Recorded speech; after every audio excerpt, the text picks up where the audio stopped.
You've noticed something strange lately. The things that used to light you up don't anymore. The music you loved, the people you chased, the goals that once made your blood hum with anticipation, they've gone quiet, flat, like someone turned down the volume on the world, and you can't find the dial to turn it back up. You scroll through your phone, looking for something to feel. You open the fridge, not because you're hungry, but because you're hoping something in there will spark a small excitement. You think about texting someone, but the thought of conversation exhausts you before you've even begun. And here's the part that really disturbs you. You're not sad. Not exactly. It's not grief, not depression in the way you've understood it. It's more like nothing, a strange, hollow neutrality that sits in your chest like fog. You wonder if something is wrong with you. You wonder if this is what getting older feels like, or if you've somehow broken something inside yourself that can't be fixed. But what if this emptiness you're afraid of is not a problem to be solved? What if it's not a sign that you're broken, but a sign that something is finally, quietly falling away? Most people think that feeling good is the natural state of being alive, that happiness is the baseline, and anything less is a deviation, a malfunction, a symptom of something gone wrong. So, when pleasure stops arriving on schedule, when the rewards don't hit the way they used to, the immediate assumption is, I need to fix this. I need to find new things, better things, more intense things. I need to get back to how it was. But this is where the confusion begins. It's not that you've lost the ability to feel. It's not that your emotional wiring has gone dead or that life has run out of beauty. What's really happening is something far more subtle, something that most people never slow down long enough to recognize. You've been running a program for years, a program that says, seek pleasure, avoid pain, collect experiences, accumulate sensations, fill every gap with stimulation. And that program has worked in its way. It got you through. It gave you goals, gave you motion, gave you reasons to get out of bed. But now the program is glitching, not because it's broken, because you've outgrown it. And the mind, which has never known any other way of operating, interprets this transition as loss, as failure, as something slipping away, when really, it's something being set down. Think about how you learn to move through the world. From childhood, you were taught not always in words, but through everything around you that life is about getting approval, getting success, getting love, getting pleasure, getting somewhere other than where you are. And so you developed a kind of hunger, not for food, but for experience, for stimulation, for the next thing, the next moment, the next hit of feeling that would confirm you were alive, that you mattered, that things were going well. This hunger became so familiar that you stopped noticing it. It became the background hum of your existence. The engine always running beneath the surface, always scanning for the next source of satisfaction. And here's the hidden mechanism. The hunger was never really about the things you were chasing. It was about escaping the discomfort of not chasing, the restlessness, the emptiness that appeared whenever you stopped moving. You weren't seeking pleasure so much as you were fleeing from stillness. And now something has shifted. The distractions aren't distracting anymore. The escapes don't take you anywhere. The things that used to fill the gap no longer fit, and you're left standing in the very place you've been running from your entire life. This place you find yourself in, this flat, colorless, in-between space, has a name, though no one tells you about it. It's called the gap. It's the space that opens when the old version of you has stopped working, but the new version hasn't arrived yet. When the stories you told yourself about who you are and what you want have grown thin, translucent, unconvincing, but you don't yet have new ones to replace them. In this gap, nothing feels urgent. Nothing feels necessary. The future, which once pulled you forward with its promises, now looks vague, distant, uncompelling. You may find yourself withdrawing from people, not out of anger or resentment, but simply because the performances you used to give, the social masks, the small talk, the enthusiasm you'd summon, feel impossible to maintain. You don't have the energy to pretend, and you're not even sure what you'd be pretending toward. This is not a breakdown. It's not a disease. It's not the beginning of a long decline into numbness. It's a passage. Every caterpillar, before it becomes something else, dissolves into a kind of soup inside its cocoon. There is a stage in transformation where the old form has completely broken down and the new form has not yet taken shape. If you were to open the cocoon at that moment, you would find nothing recognizable, nothing that looks like progress, nothing that looks like hope. And yet, that soup is not failure. It's not death. It's the raw material of what's coming. You are in the soup. And the only mistake you can make here is to assume something has gone terribly wrong. Let's look at this more closely. There is a difference between needing something and choosing something. When you need something, you're in a state of lack. You reach for the thing because you can't tolerate its absence. There's a desperation underneath the desire, a clenching, a grasping. And when you finally get it, the relief is real, but it's short-lived, because the need is never fully satisfied. It returns. It always returns. But when you choose something, truly choose it, from a place of fullness rather than emptiness, the experience is entirely different. You're not trying to fill a hole. You're not escaping yourself. You're simply moving toward what interests you, what calls to you, without the weight of survival attached. Think about the difference between eating when you're starving and eating when you're simply enjoying a meal. The food might be identical, but the experience is worlds apart. One is frantic, desperate, barely tasted. The other is slow, present, savored. Most of your life, you've been starving for experience. And now the starvation is lifting. And because you don't know what it feels like to not be hungry, you interpret this new state as something wrong. But it's not wrong. You're just no longer desperate. And that changes everything. There's another distinction worth holding. Clinging and freedom.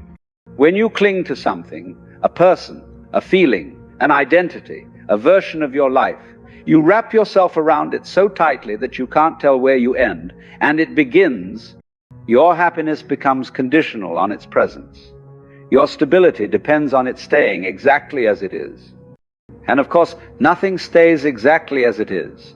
Everything shifts, changes, moves, transforms. So clinging always leads to suffering, not because life is cruel, but because you're holding on to something that was never designed to be held. Freedom is not the absence of connection. It's not coldness, not detachment, not pushing everything away. Freedom is holding without grasping. It's loving without possessing. It's caring without demanding that things be other than they are. Imagine holding a small bird in your open palm. If you close your fist, you crush it. If you fling your hand away, it flies off and is gone. But if you simply keep your hand open, the bird may stay. It may leave. It may return. And either way, you remain whole. The numbness you're feeling now might be the early stages of your fist unclenching. Not because you've stopped caring, but because you're learning a different way to care. Here's a quieter one. Seeking and being. Most of existence, as you've known it, has been organized around seeking. Seeking the next experience. Seeking improvement. Seeking answers. Seeking connection. Seeking meaning. And seeking has its place. It's not wrong. It's how you've learned, grown, moved through life. But seeking carries within it a hidden assumption that where you are is not enough, that who you are is not yet complete, that there is something out there, some achievement, some experience, some realization that will finally make you whole. And so you keep moving, keep searching, keep looking over the horizon for the thing that will finally let you rest. But what if rest isn't at the end of the search? What if rest is what's available the moment you stop searching? Not because you've given up, not because you've resigned yourself to less, but because you've finally recognized that the wholeness you were seeking was never missing. It was here the entire time, obscured only by the movement of seeking itself. Being is not something you achieve. It's not a destination you arrive at after enough effort. It's what remains when you stop trying to get somewhere else. And it feels, at first, like nothing. because you've been so accustomed to the noise of seeking that silence feels like absence. But stay with it. Stay with the nothing, and slowly you begin to notice the nothing is full. One more. Drama and spaciousness. There's a part of you and a part of most people that is quietly addicted to drama. Not the external kind, necessarily.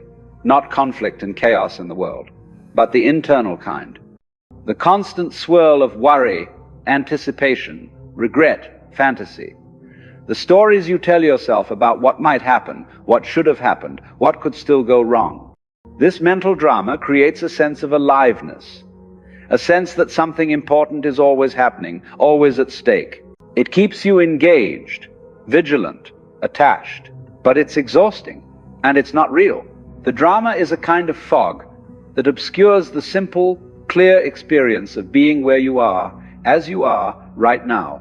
Spaciousness is what remains when the fog lifts. It's not empty in the way you fear. It's open, it's available, it's receptive to whatever arises, without the layers of interpretation, without the urgent need to evaluate and react. In spaciousness, you don't lose yourself. You find yourself, the real one, the one that's always been here beneath the noise. And from this place, life doesn't stop. Things still happen. You still feel. But there's room now. Room for experience to arise, express itself, and pass without you having to clutch at it or push it away. Think of a snake shedding its skin. The old skin doesn't fall off because the snake decided it was time for self-improvement. It falls off because the snake has grown and the old covering no longer fits. If the snake tried to keep the old skin out of comfort, out of familiarity, out of fear of what it would look like without it, it would suffocate. It would be trapped inside a structure that was never meant to be permanent. Your old way of experiencing pleasure, your old relationship to stimulation, to excitement, to need, was a skin. It served you, it protected you, it helped you navigate a world that demanded you perform, acquire, compete. But you've grown, and the skin is too tight now. It's cracking, flaking, falling away, not because something has gone wrong, but because you can no longer fit inside it. The discomfort you feel is not the discomfort of loss. It's the discomfort of emergence. And like the snake, you cannot rush this process. You can only allow it. The new skin is already forming beneath. It doesn't need your help. It only needs you to stop interfering. Or consider dawn. Before the sun rises, there is a period of time when the darkness is no longer complete, but the light has not yet arrived. The sky is gray, colorless, undefined. It's not night anymore, but it's not day either. If you didn't know that dawn was coming, if this was the first time you had ever witnessed it, you might think the world was ending. You might think the darkness was permanent, and this strange gray twilight was all that was left. But you've seen enough dawns to know the light is coming. Not because you willed it, not because you performed the right rituals or believed the right things, but because that's how the process works. Darkness, then twilight, then light. You are in the twilight now, and the only thing required of you is to not panic in the gray. So what does life look like on the other side? Not dramatically different on the surface. You still wake up, eat, move through your day, interact with others, tend to the business of being alive. But underneath, something has shifted. You no longer approach each moment as a problem to solve or a gap to fill. You're not perpetually scanning for the next source of satisfaction. You're not measuring your life by how much pleasure it contains. Instead, there's a kind of simplicity, a presence, a willingness to be with whatever is here, without the frantic need to improve it, escape it, or cling to it.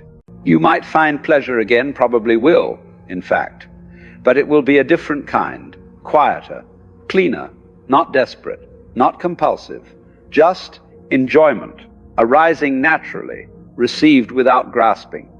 And when pleasure isn't present, when things are neutral, flat, unremarkable, that will be okay too, because you're no longer dependent on stimulation for your sense of being alive.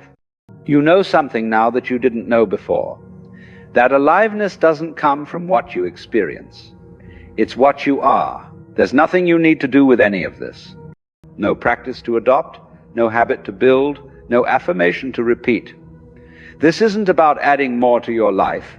It's about allowing what's been cluttering it to fall away. You don't need to force yourself to feel something. You don't need to chase new experiences to prove you're still capable of joy. You don't need to fix anything at all.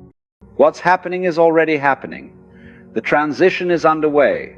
The old structures are dissolving. The new understanding is forming, slowly, quietly, in its own time. Your only task is to stop resisting it, to stop interpreting the gap as failure, to stop demanding that life return to the way it was. Because it won't. And that's not a tragedy. It's a homecoming. You've spent so long trying to feel good. And now, in this strange season of your life, feeling good has stopped working as a goal. The pursuit itself has grown tired, worn thin, unconvincing. But here's the quiet truth that waits at the end of that exhaustion. You were never supposed to feel good all the time. That was never the point. The relentless chase for pleasure was a misunderstanding, a game you were taught to play before you knew there were other games, other ways of being, other depths to explore. What you're moving into now is not a life without feeling. It's a life no longer enslaved by feeling. A life where joy can visit without being captured, where sorrow can pass without being resisted, where the whole spectrum of experience is welcomed without being weaponized into evidence of success or failure. This is freedom. Not the freedom to have whatever you want, but the freedom to be at peace with whatever is. And it starts here, in this flat, gray, uncertain place you were so afraid of. It turns out this place, the place where nothing feels good anymore, is not a prison. It's a door, and you don't have to push it open. You just have to stop pushing it closed.